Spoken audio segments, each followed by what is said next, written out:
Good morning.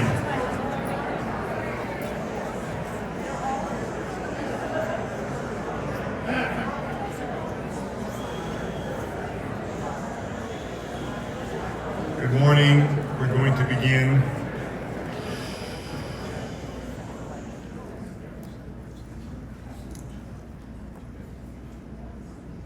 As you all probably know, just a few hours ago, as members of the Sydney Jewish community and others gathered for a community menorah lighting on Bondi Beach, 2 gunmen brutally murdered at least 12 people and injured many others.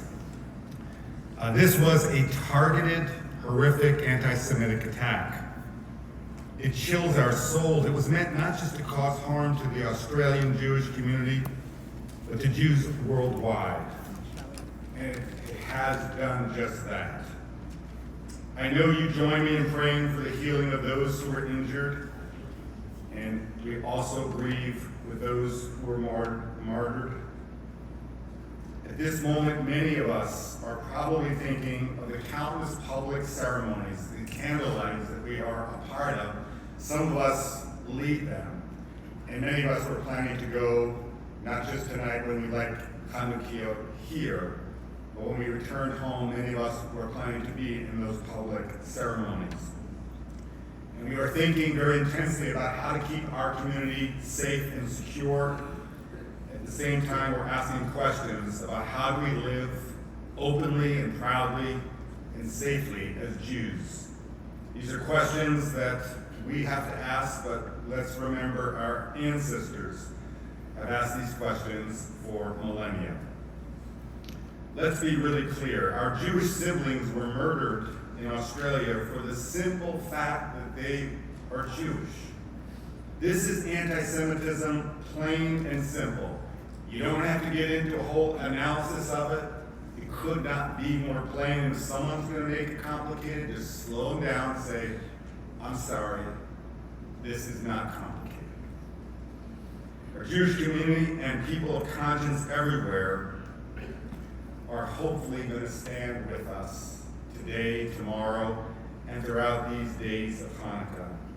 We need to ask these hard questions. We need to be smart about security and protecting ourselves and our fellow Jews, whether within synagogue walls or when we walk down the street wearing a kippah, our dog tags, a Jewish star. It should not be a risky proposition to be Jewish in North America or anywhere on the globe at this moment, but it is.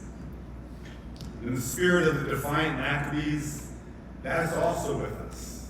And we will not cower in private and stop being who we are, but we're also going to be very careful about our priority of keeping us and our communities safe. In our tradition, we're commanded to place the Chanukiah in the window. That's actually Talmudic. But it says in the Talmud, B'sha'at sakana, when there is danger, you don't have to do that. You leave your Chanukiah on the table inside your dwelling. Well, we are living in a time of danger, so we have to be careful about where we place that menorah, where we place ourselves. For too many of us, it's just too dangerous.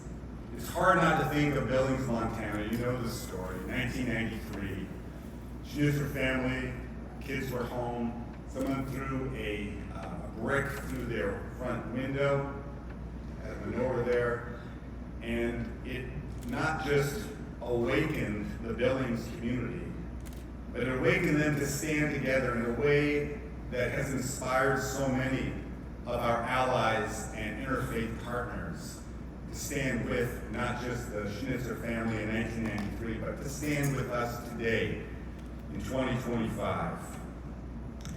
We have to think about how it is that we will kindle light in such a time of darkness. But we will, because that's who we are. That's what we do. It is a dark time, and in dark times you kindle light, not just the actual physical light, but the light of hope, the light of conviction, the light of freedom, and the light of Jewish pride, we will kindle all those lights.